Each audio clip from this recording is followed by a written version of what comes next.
Hi, my name is Peter Walker. I'm the CEO of Pierro Coffee Machines. www.pierrocoffeemachines.com.au. Welcome back to our catalogue of videos on the repairs for the Pierro Silver coffee machine. This is video number 6, replacing your safety valve on the boiler. You'll need a number 19 ring spanner.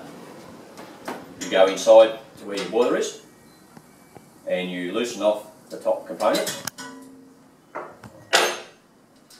Unscrew the top part of your valve and it just pulls out like so. You place the new one in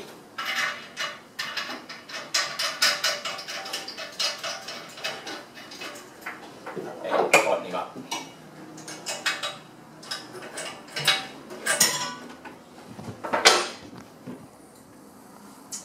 And there you have it. That's as simple as this to replace your safety valve.